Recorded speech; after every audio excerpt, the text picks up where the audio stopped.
नमस्कार, स्वागत है आप सभी का एसीएन न्यूज पर। मैं हूं शाहीन खान। नजर डालते हैं खबरों पर। मुख्यमंत्री विष्णुदेव साय आज सुबह रायपुर में आयोजित 2 दिवसीय क्लाइमेट चेंज कॉन्क्लेव में शामिल हुए। सीएम साय ने कॉन्क्लेव में कहा कि जलवायु परिवर्तन के प्रतिकूल प्रभाव के कारण अनियमित वर्षा, लंबे समय तक सूखा, चक्रवाती वर्षा, वर्षा ऋतु के समय परिवर्तन जैसी चुनौतियां पूरी दुनिया के साथ ही देश और प्रदेश के सामने हैं। जलवायु परिवर्तन की चुनौतियों से निपटने में प्रदेश की भूमिका और भविष्य की कार्य योजनाओं के लिए ये कार्यशाला बहुत उपयोगी साबित होगी। क्योंकि मुझे तुरंत स्टेशन जाना है, आज सौभाग्य का विषय है कि हमारी सरकार जो रामलला दर्शन योजना का वादा मोदी की गारंटी में किया है, उसकी शुरुआत आज कर रहे हैं। आज पहला ट्रेन छत्तीसगढ़ से अयोध्या रवाना हो रहा है, तो उसको हरी झंडी दिखाना है। इसलिए मैं सबसे पहले आप लोगों से मिलके विदा चाहता हूं। तो पहले तो मैं बहुत शुभकामनाएं देना चाहूंगा कि ये कॉन्क्लेव यहाँ पर आयोजित हुआ है, और इसके लिए मैं अपने वन मंत्री जी और उनके विभाग को धन्यवाद देना चाहूंगा कि इस कॉन्क्लेव का आयोजन किए हैं। आज ये जलवायु परिवर्तन पूरे विश्व के लिए एक विकराल समस्या बना हुआ है। जैसा पांडे जी बोल रहे थे कि 30 साल के पहले सब चिंता नहीं थी, लेकिन जिस तरह से आज हम प्रकृति के साथ खिलवाड़ कर रहे हैं और ज्यादा सुख सुविधा की ओर बढ़ रहे हैं, तो ये जलवायु परिवर्तन की समस्या पूरे विश्व के सामने में आया है, और इसके कारण कई तरह की विसंगतियां पैदा हो रही हैं। आज बेमौसम बारिश हो रही है, तो चक्रवाती बारिश हो रही है। पहले खाली बरसात के दिनों में बारिश होती थी, लेकिन आजकल बरसात के दिनों में कम बारिश होती है, बाद में ज्यादा बारिश होती है। कभी ज्यादा गर्मी पड़ती है, कभी ज्यादा ठंड पड़ती है, कभी ठंड नहीं पड़ती है। तो इस तरह से बहुत विसंगतियां हैं। ये सब प्रकृति के साथ खिलवाड़ जो हम मानव के द्वारा हो रहा है, सभी एक कारण है। तो कहीं ना कहीं ये कॉन्क्लेव बहुत मील का पत्थर साबित होगा इस समस्या को दूर करने के लिए। और मुझे जानकारी है कि वर्ष 2015 में एक समझौता पेरिस में हुआ था, जिसमें 196 टोली, जिसमें कंट्री भी है लेकिन संस्थाएं भी हैं, इसलिए 196 कंट्री नहीं कह के 196 टोली हैं जो इसके लिए चिंतित हैं। और सबकी जवाबदारी है कि जलवायु ठीक हो पूरे विश्व में, इसकी चिंता करने की जवाबदारी विशेषकर जो समझौता में जो 196 जो टोली शामिल है उनकी जवाबदारी है। और कहीं ना कहीं उसी के तहत ये सब सारा कॉन्क्लेव हो रहा है, और वास्तव में ये चिंता का विषय भी है। लेकिन मैं समझता हूं कि इस तरह से प्रयास करेंगे तो जरूर हम लोग उसमें सफल होंगे। हमारे मंत्री जी कुछ देरी तक आप लोगों के बीच में रहेंगे, बाद में उनको भी हमारे साथ बस्तर के दौरे में जाना है। और मैं ज़्यादा नहीं कहते हुए ये कॉन्क्लेव सफल हो और इसका सार्थक परिणाम हमारे छत्तीसगढ़ को, हमारे देश को मिले। इसमें जो अन्य टोलियों के जो अच्छे प्रयास हैं उस पर भी यहाँ पर विचार होगा, और उसका अनुसरण हमारा ये छत्तीसगढ़, हमारा ये विभाग करेगा, और उसमें कहीं ना कहीं हम सब लोग सहयोगी बनेंगे। हमारे प्रधानमंत्री जी भी इस पर बहुत चिंतित रहते हैं और कई तरह का उपाय उनके द्वारा भी हो रहा है। अभी समय नहीं हो सब बताने का, आप सब लोग जानते भी हैं, इसलिए मैं और ज्यादा वक्त नहीं लेते हुए फिर से योजना का वादा मोदी की गारंटी में किया है, उसकी शुरुआत आज कर रहे हैं। आज पहला ट्रेन छत्तीसगढ़ से अयोध्या रवाना हो रहा है, तो उसको हरी झंडी दिखाना है। इसलिए मैं सबसे पहले आप लोगों से मिलके विदा चाहता हूं। तो पहले तो मैं बहुत शुभकामनाएं देना चाहूंगा कि ये कॉन्क्लेव यहाँ पर आयोजित हुआ है और इसके लिए मैं अपने वन मंत्री जी और उनके विभाग को धन्यवाद देना चाहूंगा कि इस कॉन्क्लेव का आयोजन किए हैं। आज ये जलवायु परिवर्तन पूरे विश्व के लिए एक विकराल समस्या बना हुआ है। जैसा पांडे जी बोल रहे थे कि 30 साल के पहले सब चिंता नहीं थी, लेकिन जिस तरह से आज हम प्रकृति के साथ खिलवाड़ कर रहे हैं और ज्यादा सुख सुविधा की ओर बढ़ रहे हैं, तो ये जलवायु परिवर्तन की समस्या पूरे विश्व के सामने में आया है और इसके कारण कई तरह की विसंगतियां पैदा हो रही हैं। आज बेमौसम बारिश हो रही है तो चक्रवाती बारिश हो रही है। पहले खाली बरसात के दिनों में बारिश होती थी, लेकिन आजकल बरसात के दिनों में कम बारिश होती है, बाद में ज्यादा बारिश होती है। कभी ज्यादा गर्मी पड़ती है, कभी ज्यादा ठंड पड़ती है, कभी ठंड नहीं पड़ती है। तो इस तरह से बहुत विसंगतियां हैं। ये सब प्रकृति के साथ खिलवाड़ जो हम मानव के द्वारा हो रहा है, सभी एक कारण है। तो कहीं ना कहीं ये कॉन्क्लेव बहुत मील का पत्थर साबित होगा इस समस्या को दूर करने के लिए।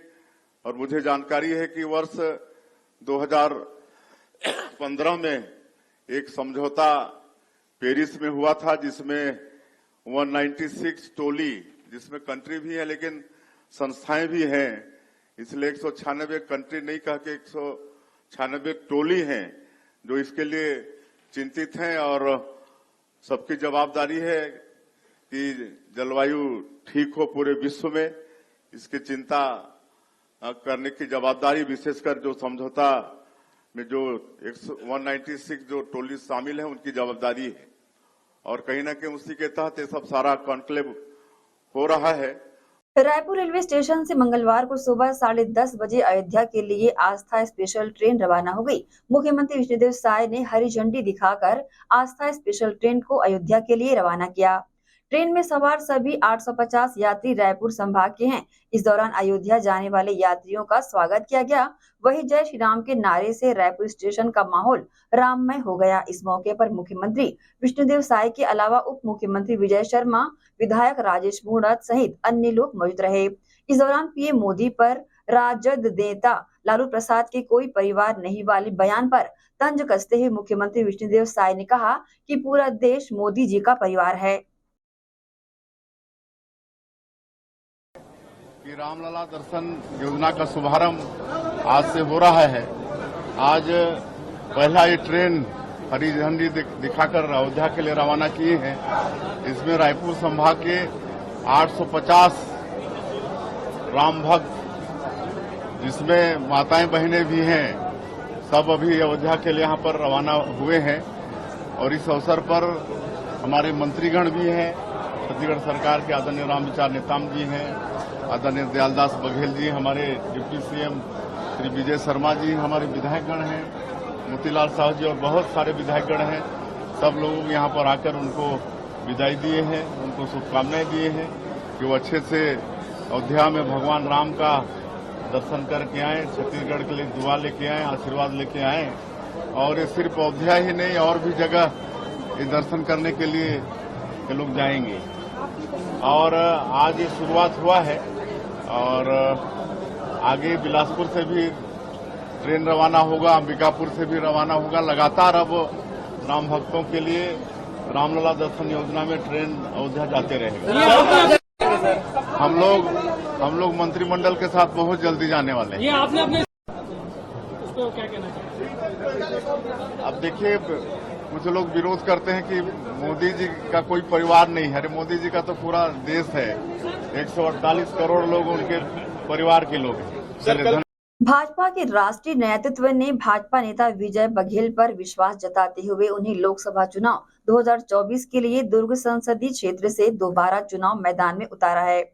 लोकसभा सीट से विजय बघेल की उम्मीदवारी की घोषणा के बाद एसीएन न्यूज से चर्चा करते हुए बीजेपी नेता विजय बघेल ने प्रधानमंत्री नरेंद्र मोदी के प्रति आभार व्यक्त किया और कहा कि आगामी लोकसभा चुनाव में पार्टी ये सीट और भी बड़े अंतर से जीतेगी। नमस्कार, चुनावी चर्चा में एसीएन न्यूज में आप सभी का स्वागत है। जी हाँ, बता दें 3 महीना पहले सेमीफाइनल हुआ था चुनाव को लेकर के, देश की राजनीति को लेकर, और ये चुनाव जो लोकसभा का है ये फाइनल कहलाएगा और माना भी जाएगा और इसी में तय करेगी जनता की सरकार किसकी बनेगी। जी हाँ, बता दें लोकसभा चुनाव सामने है, बिगुल बज चुका है और प्रत्याशियों की घोषणा भी लगातार देखने को मिल रही है। इस दौरान भाजपा से अधिकृत प्रत्याशी बनाए गए हैं विजय बघेल सर। जी हाँ, नर्म और सरल व्यवहार के धनी विजय सर एक बार पुनः लोकसभा मैदान में दुर्ग की जनता के दिलों में उतरने के लिए अभी मैदान पर है और चंद मिनट हम उनसे लेना चाह रहे हैं। उनका गला भी बैठा हुआ है, फिर भी हम उनसे चर्चा करते हैं। सर, सबसे पहले आपको टिकट मिलने पर बधाई।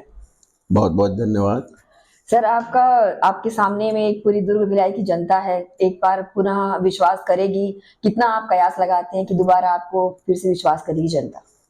निश्चित रूप से पूरे 9 के 9 विधानसभा, बेमेतरा जिला, दुर्ग जिला पूरा इस लोकसभा क्षेत्र में है और उनका असीम प्यार मुझे भी पहले भी मिला है और निरंतर मिल भी रहा है। उसकी का प्रतिफल है कि आज राष्ट्रीय नेतृत्व में उनके प्यार के बदौलत ही, उनके स्नेह के बदौलत ही हमारे देवतुल्य जनता, कर्मठ हमारे भारतीय जनता पार्टी के कार्यकर्ता, भाई बहन, युवा साथी, उसका प्रतिफल है कि एक बार फिर से राष्ट्रीय नेतृत्व सम्माननीय नरेंद्र मोदी जी, सम्माननीय नड्डा जी, सम्माननीय अमित शाह जी और पूरे चुनाव केंद्रीय समिति ने मुझ पर विश्वास करके एक बार फिर से प्रत्याशी बनाया और हमारे प्रदेश के जो मुखिया हैं, माननीय विष्णुदेव साय जी, माननीय किरण देव जी और सभी प्रदेश के नेतागण फिर से एक बार विश्वास करके मुझे ये सौभाग्य दिया है, ये उसी का प्रतिफल है। और हम विश्वास दिलाते हैं कि जो विश्वास उन्होंने किया है उस पर 100% खरे उतरेंगे और इस सीट को पिछले समय से और अधिक मतों से अंतर से जीतकर भाजपा की झोली में डालेंगे।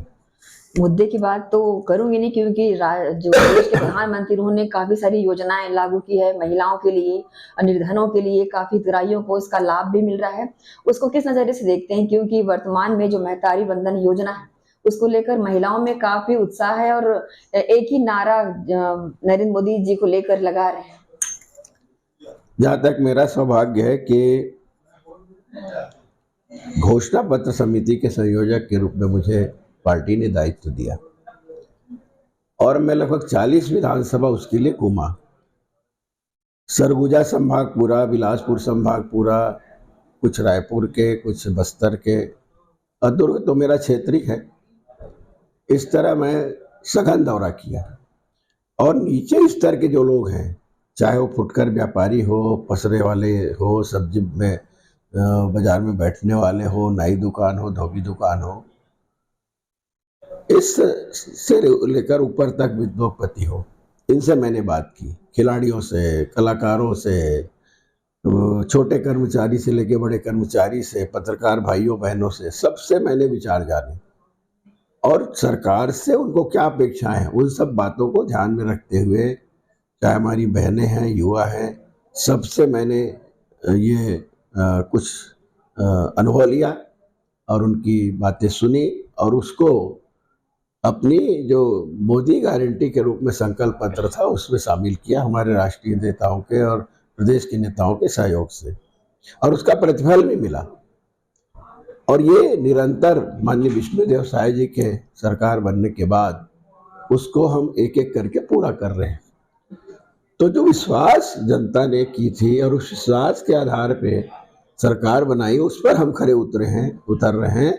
तो निश्चित रूप से ये जो लोकसभा चुनाव है उसका फायदा और ज़्यादा मिलेगा और अधिक वोट से जीतकर, पिछली बार लगभग 3,91,900 कुछ वोट से जीते थे। अब लक्ष्य बड़ा है और बड़े लक्ष्य के साथ अंतर से हम जीतेंगे, ये पूर्ण विश्वास है। और 11 की 11 सीट लोकसभा की पूरे छत्तीसगढ़ से आएगी, ये पूरा विश्वास है। सर, पूर्व का जो माहौल था वो कुछ और था, अभी वर्तमान में भाजपा सरकार राज्य में है, ऐसे में कांग्रेस की में संशय की स्थिति बनी हुई है। अपने प्रत्याशी मैदान में उतारने कहीं ना कहीं इनमें संशय बना है या खुलकर वो सामने नहीं आ रहे, हो सकता है कट्टर प्रतिद्वंदी सामने है इसलिए। यही तो अंतर है ना भाजपा और कांग्रेस में, कि भाजपा एक कुछ सोचती नहीं है, अपना लय में चलती है। कई प्रकार के सर्वे होता है, कई प्रकार के इसमें सोच विचार होता है और उसके अनुसार प्रत्याशी तय होता है। और एक बार हो गया वो फिर बदलेगा नहीं, ये बहुत कम हुआ है। मगर कांग्रेस में असमंजस की स्थिति रहती है, किसको बनाए, क्या करे, कैसे करे, गुड़ा भाग चलता है बहुत सारा। तो ये दो अंतर है। और अभी 195 प्रत्याशियों का चयन हो चुका। पिछले बार भी लोकसभा में 21 प्रत्याशियों का 3 महीने पहले चयन कर दिए थे। अभी भी वही स्थिति है और अभी और लिस्ट शायद 2-4-5 दिन में और आ जाएगी। ये दोनों अंतर है और ठीक है, तो अपने परिपाटी में वो चलते हैं। हमारी परिपाटी ये है, तो कांग्रेस क्या कर रही है, कैसा कर रही है, वो जाने। जो भी है, कांग्रेस और भाजपा मुख्य प्रतिद्वंदी पार्टी है यहाँ पे, दोनों वो चुनाव लड़ेगी, प्रत्याशी चाहे जो भी हो। एशियन के दर्शकों को कुछ संदेश देना चाहेंगे सर? मैं एशियन के दर्शकों से निवेदन करता हूं कि आप लोग जरूर वोट जरूर डालिए और जिस विश्वास के आधार पर हमारे देश के ही नहीं पूरे विश्व के प्रख्यात नेता माननीय नरेंद्र मोदी जी इस देश को निरंतर सेवा भाव से आगे ले जाने में सतत संकल्पित हैं, उनके हाथ को मजबूत करिए और आप सब कमल छाप में वोट डाल के और ज़्यादा देश आगे बढ़े, विश्व के शिखर पर ये देश पहुँचे, एक दिन विश्व गुरु बने। उसके लिए आप सब का सहयोग, आशीर्वाद, प्रेम सदा बने रहे। इसी निवेदन के साथ बहुत बहुत धन्यवाद सर। आपका बहुत बहुत धन्यवाद। तो ये थे दुर्ग लोकसभा क्षेत्र से अधिकृत प्रत्याशी विजय बघेल सर। दोबारा सांसद बनने के लिए जनता से वो भी मांग रहे समर्थन और बता भी रहे हैं कि विश्व गुरु बनने के लिए बस को चंद महीनों का ही अंतर रह गया है। प्रदेश की और देश की जनता जो है विश्वास करेगी नरेंद्र मोदी पर। नमस्कार।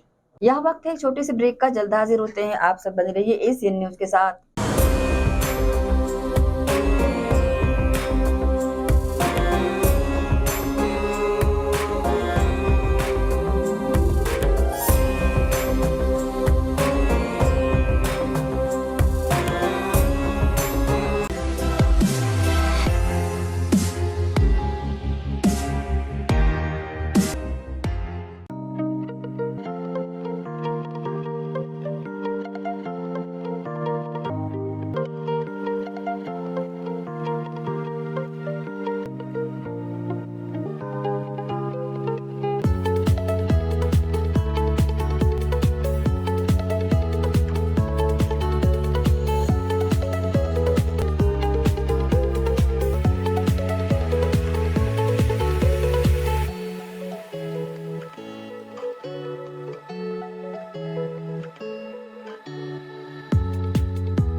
Ayurveda acupressure therapy centre. चर्म रोग, दांत खाज, खुजली, चेहरा पर किसी प्रकार की झाइयाँ, दाग धब्बे, फोड़ी फुंसी, प्रेगनेंसी, स्ट्रेच मार्क आदि का गारंटेड इलाज। जी हाँ, आयुर्वेदिक एक्यूप्रेशर थेरेपी सेंटर यहाँ पर आयुर्वेदिक दवा एवं एक्यूप्रेशर थेरेपी द्वारा बिना ऑपरेशन किए बवासीर भकंदर हाइड्रोसिल गुप्त रोग चर्म रोग का इलाज किया जाता है। बवासीर भकंदर फिशर का बिना ऑपरेशन इलाज मलद्वार की जितनी भी पुरानी तकलीफ हो, जैसे खून आना, चुभने जैसा दर्द होना, जलन, मस्सा, मवाद आना, पेट साफ न होना आदि का जड़ से गारंटेड इलाज। गुप्त रोग, शादी के बाद या शादी के पहले बचपन की गलतियां, उम्र की अधिकता या किसी भी कारण से मर्दाना कमजोरी, शीघ्र पतन, शादी के नाम से डर लगना, बच्चा न होना, पेशाब में जलन, स्वप्न दोष, शारीरिक कमजोरी, थकान आदि बीमारियों सहित हाइड्रोसिल का बिना ऑपरेशन गारंटेड इलाज। महिला गुप्त रोग, बवासीर भकंदर फिशर का बिना ऑपरेशन जड़ से गारंटेड इलाज। माहवारी गड़बड़ी, सफेद पानी जाना, हाथ पैर में जलन, दर्द, कमर में दर्द, बच्चा न होना, मिर्गी, पुराने से पुराना घाव, गैंग्रीन का इलाज किया जाता है। हमारा पता डॉक्टर हीरा, गया नगर, दुर्ग। मोबाइल नंबर 9981659182 और भिलाई में 18 नंबर रोड, पटेल डेयरी के पास, कैंप 1 भिलाई। Mobile number 8815563954।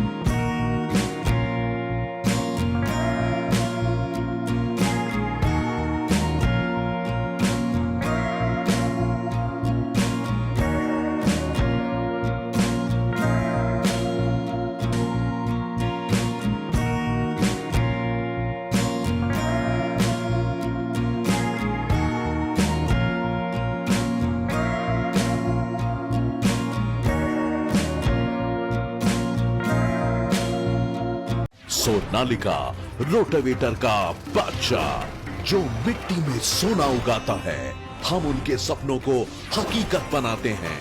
खेती के उपकरणों में दुनिया का number 1 heavy duty range Sonalika agro solutions पेश करते हैं सोनालिका शानदार रोटावेटर ऑफर। त्योहार के अवसर पर लाखों के उपहार।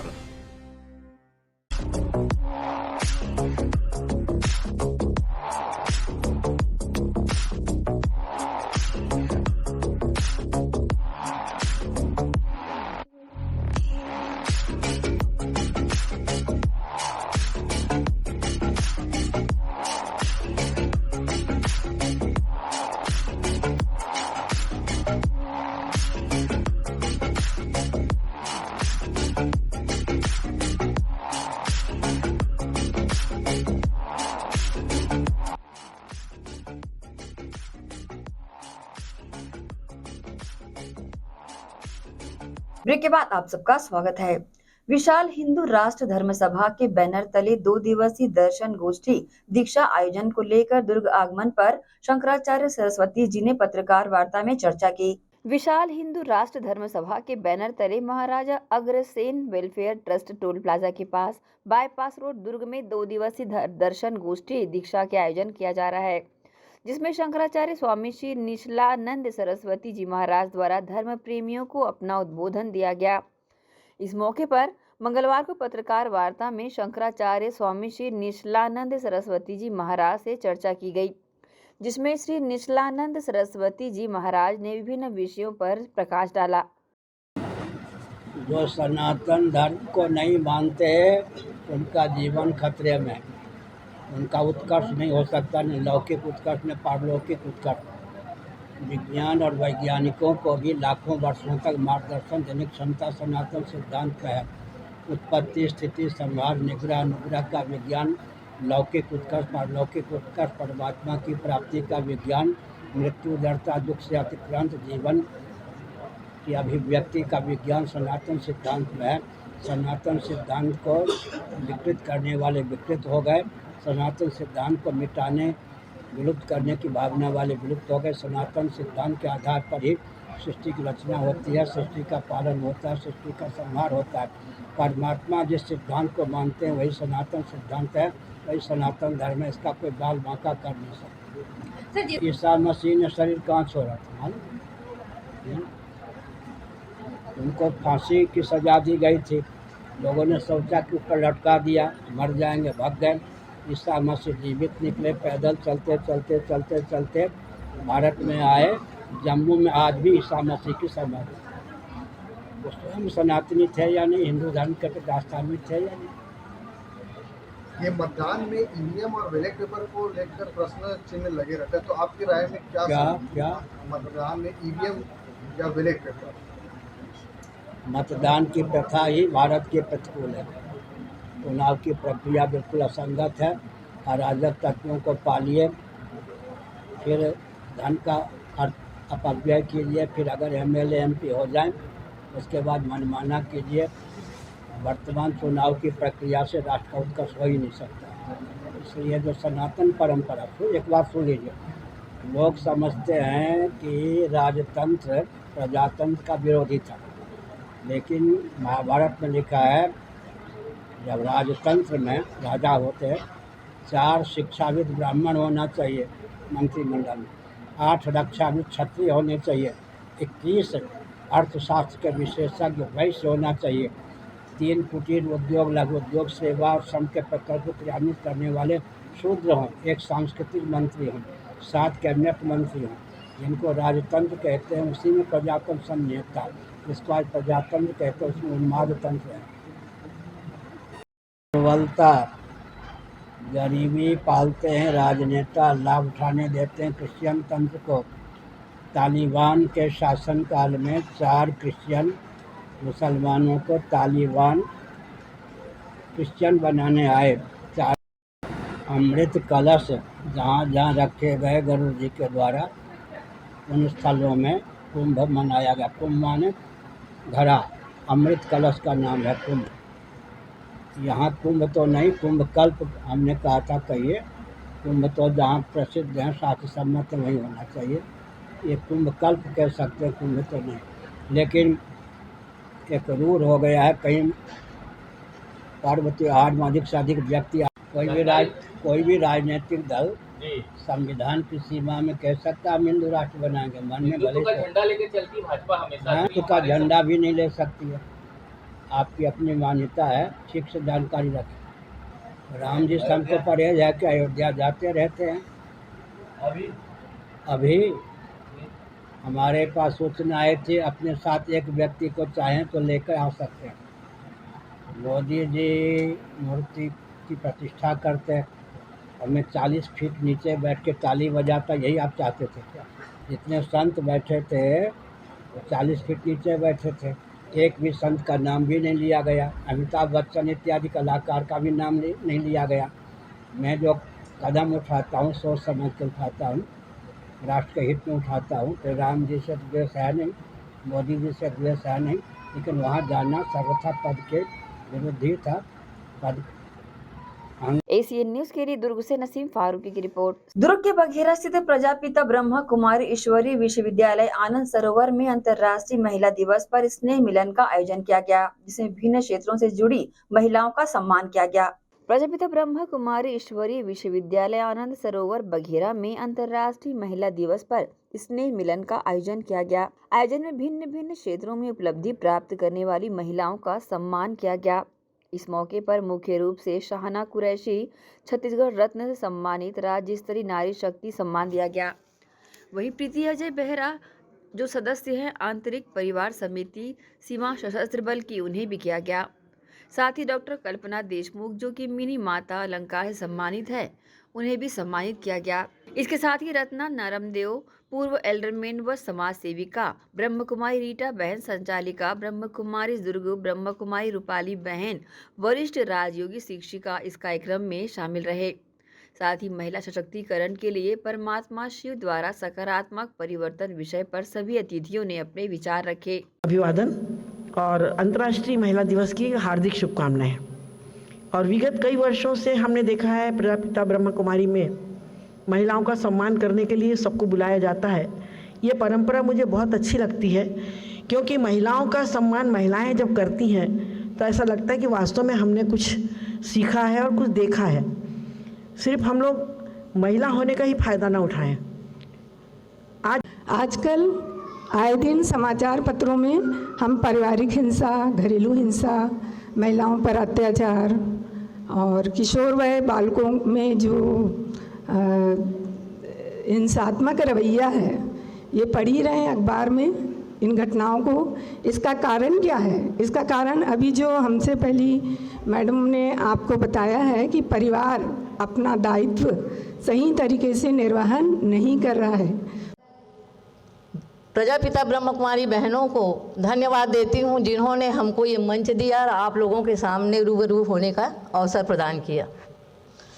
सबसे बड़ी बात, आपने पूर्व वक्ताओं से सुना कि कैसे महिलाओं का अधिकार दिया गया पूर्व से आज तक। मेरा मानना है कि आज की महिलाएं तो संबल हो चुकी हैं, स्वावलंबन हो चुकी हैं, आत्मनिर्भर हो चुकी हैं।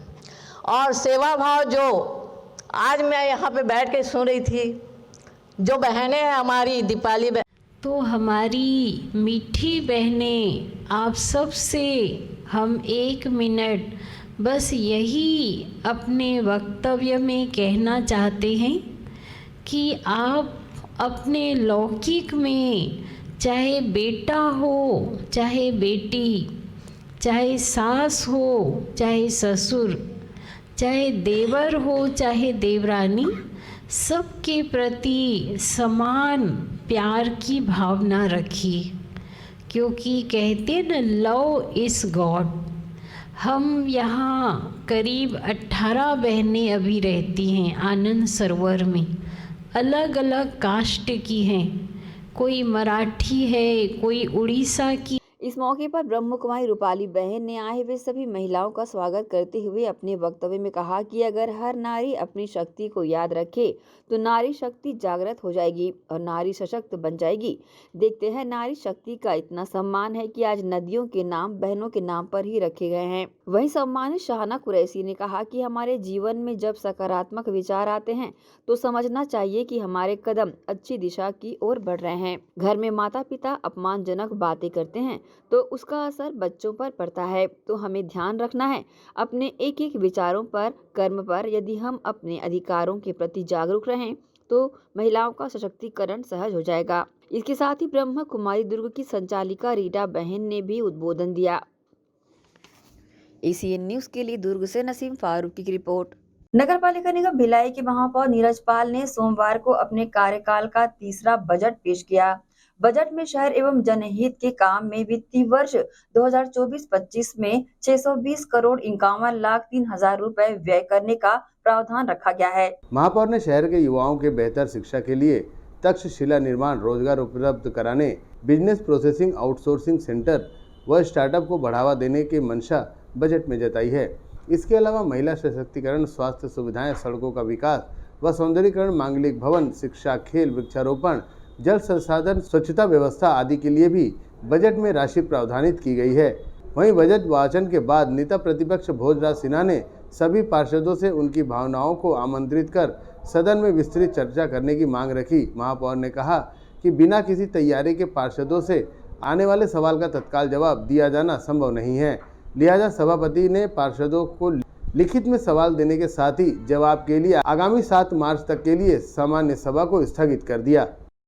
सदन के समक्ष रखा है इस कार्यकाल का, और इस बजट में शहर के विकास को लेकर शहरवासियों की जो मूलभूत ज़रूरतें रहते हैं उसका ध्यान रखते हुए आज के इस आधुनिक युग में कैसे उससे जोड़ा जा सकता है, उन सब चीज़ों को भी समाहित किया गया है। जैसा आपने देखा है कि एक हमने आज बजट में घोषणा की है कि भिलाई स्मार्ट सिटी ऐप, तो उस ऐप के माध्यम से जो सुविधाएं नगर निगम के द्वारा शहरवासियों को दी जाती है, उन सभी सुविधाओं को ऑनलाइन वो घर से बैठकर उस ऐप से जुड़कर ले सकते हैं। चाहे वो टैक्स पटाना हो, सफाई की शिकायत करनी हो, पानी की शिकायत करनी हो, या भवन अनुज्ञा के लिए चाहिए हो, या कोई भी नगर निगम की जितनी भी सुविधाएं हैं, चाहे वो ये बनाने कोई अपना जन्म प्रमाण पत्र, निवासी प्रमाण, सारी सुविधाएं उसमें उपलब्ध हैं। सर विपक्ष बोल रही कि मुंगेरी आल की हसीन सपना है बजट, इस पर क्या कहा? विपक्ष का काम है बोलना, विपक्ष तो बोलता रहेगा। डेंगू मलेरिया से मौतें हो रही हैं, एक भी मौत डेंगू से मलेरिया से अभी नहीं हुई है। पिछले समय हुई थी, उस समय जो कैजुअलिटीज़ हुई थी उसका उस समय के हिसाब से जो करना चाहिए था आपदा में उस समय किया गया, और आने वाले समय के लिए उसकी तैयारी हम लोगों ने कर ली। कितने लाख के बजट है? कुल 700 करोड़ 18 करोड़ का बजट है, जिसमें हम लोगों ने शहर के विकास को लेकर बहुत सारी योजनाएं रखी। सब कुछ विशेष है, विशेष जो नहीं था उसको हमने रखा ही नहीं, सारी चीज़ें विशेष इस शहर के लिए खास हैं, तभी इस बजट में। देखिए, आज बजट पेश नहीं हुआ है। बजट को महापौर जी के द्वारा आज बजट अभिभाषण पढ़ा गया है। अभी महापौर जी के द्वारा 718 करोड़ 41,93,000 के विरुद्ध में 620 करोड़ रुपए के खर्चे का अनुमानित बजट पड़ा गया, जिसमें 97 करोड़ रुपए का लगभग 97 करोड़ 90,90,000 रुपये का लाभ का बजट पेश किया गया है। महापौर जी के द्वारा पूर्व में भी वास्तविकता से बहुत दूर और आंकड़ों की माया जाल वाला बजट पेश किया गया था। 2022-23 के पहले बजट में 712 करोड़ रुपए का इनके द्वारा एक बजट भाषण पढ़ा जाता है, और जब 23-24 में वास्तविकता की ओर आते हैं तो वो 403 करोड़ रुपए का बजट होता है। 310 करोड़ रुपए का अनुमान लगाना एक महापौर जी के अभिभाषण में निश्चित कि शहर के साथ में एक आंकड़ों का खेल है। उसी स्तर पे 2023-24 के अभिभाषण में भी उनके द्वारा 685 करोड़ रुपए का पढ़ा जाता है, और जब वास्तविक बजट पेश किया जाता है, वास्तविक जब आता है तो लगभग 256 करोड़ रुपए का अनुमानित और वास्तविक में अंतर आ रहा है। 300 करोड़ के लगभग का अनुमान लगाना इस शहर के साथ में कहीं ना कहीं एक आँख मिचौली खेलना या शहर के लोगों को गुमराह करने का कार्य है। महापौर जी का वास्तविक बजट और काल्पनिक बजट में 300 करोड़ का अंतर निश्चित कहीं ना कहीं एक मुंगेरी लाल के हसीन सपने हैं या झूठे वादे हैं। हमने सभापति महोदय से कहा महापौर जी के बजट भाषण के दौरान समाप्त होने के बाद कि सभापति महोदय जी, सदन के सभी 70 पार्षद इस बजट का साल भर इंतजार करते हैं, चाहे पक्ष के पार्षद हो चाहे विपक्ष के पार्षद हो, सबको अपने अपने क्षेत्र में अपने नगर में विकास करने की जिम्मेदारी बनती है। तो आपसे निवेदन है अध्यक्ष महोदय कि प्रत्येक पार्षद की भूमिका को उस बजट में जोड़ा जाए, उनके प्रस्ताव को जोड़ा जाए। शहर के विकास को लेकर के सभी पार्षद सोचते हैं कि मेरा शहर कैसा हो, इसको लेकर के सभी पार्षद की एक अपनी भूमिका होती है, उन्हें सुना जाए। वार्ड के विकास को लेकर सुना जाए, जिस पर सभापति महोदय जी ने आज बजट अभिभाषण के बाद बजट की बैठक को स्थगित कर पुनः 7 तारीख को 1 बजे बैठक रखी गई है, जिसमें सभी पार्षद अपने प्रश्नकाल से लेकर के अपने प्रस्ताव उस बजट में जोड़ सकेंगे, और एक निश्चित कहीं ना कहीं विपक्ष की भूमिका रहेगी, विपक्ष का सहयोग रहेगा कि शहर का विकास हो। और विष्णुदेव साय जी की सरकार के प्रदेश सरकार के नेतृत्व में नगर निगम की सरकार को विकास के लिए जो भी हो सके, केंद्रीय योजनाओं के और राज्य के और नगर निगम के जो भी पारदर्शिता के साथ में विकास होगा, तो निश्चित पूरे पार्षद एक साथ मिलकर काम करेंगे। देखिए, सेक्टर 7 का ऑडिटोरियम हो, चाहे बिना एनओसी के बीएसपी क्षेत्र में विकास कार्य का मामला हो, चाहे शहर में भ्रष्टाचार का मामला हो, ये सब बातें सामान्य सभा के उस बैठक में दिखेगी जो बजट बैठक 7 तारीख को रखी गई है। उसमें पूरी चर्चा उसमें सभी पार्षदों के द्वारा की जाएगी और वास्तविकता का बजट प्रस्तुत करने की मांग हमारे द्वारा विपक्ष के द्वारा की जाएगी। महापौर नीरज पाल के द्वारा पेश किए गए अपने कार्यकाल के तीसरे बजट पर नेता प्रतिपक्ष भोजराज सिन्हा ने कहा कि बजट सभी पार्षदों के अनुरूप होना चाहिए, जिसे लेकर आगामी 7 मार्च को सभी पार्षदों के बीच बजट को लेकर चर्चा रखी गई है। एसीएन न्यूज के लिए भिलाई से संतोष शर्मा की रिपोर्ट। यहाँ रुकेंगे एक और छोटी सी ब्रेक के लिए, जल्द हाजिर होते हैं। आप सब बने रहिए एसीएन न्यूज के साथ।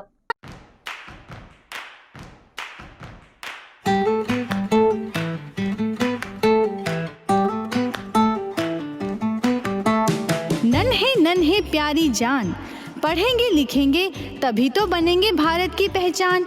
बच्चों से ही है कल का भविष्य।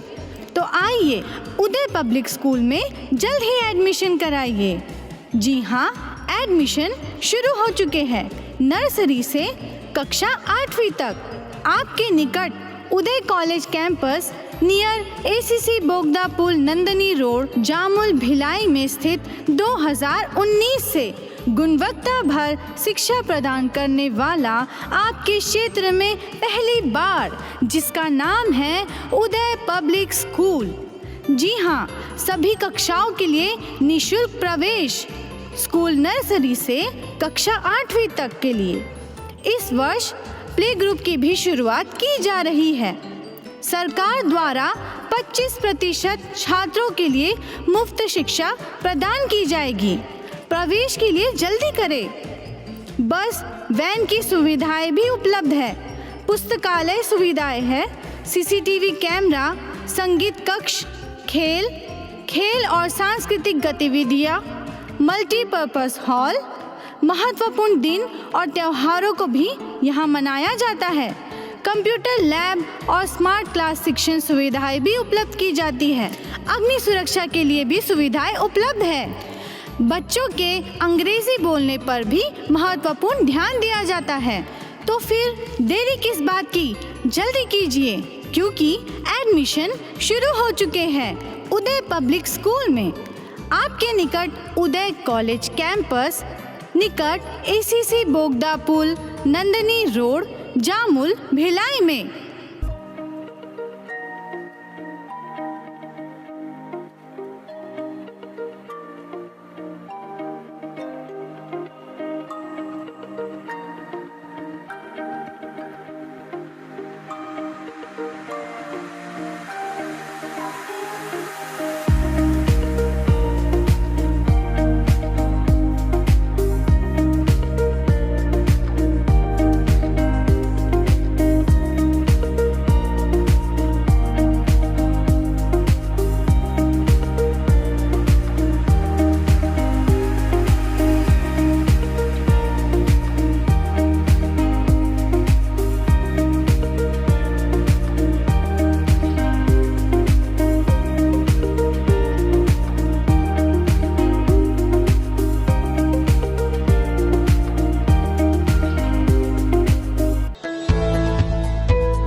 ब्रेक के बाद एक बार फिर से आप सभी का स्वागत है।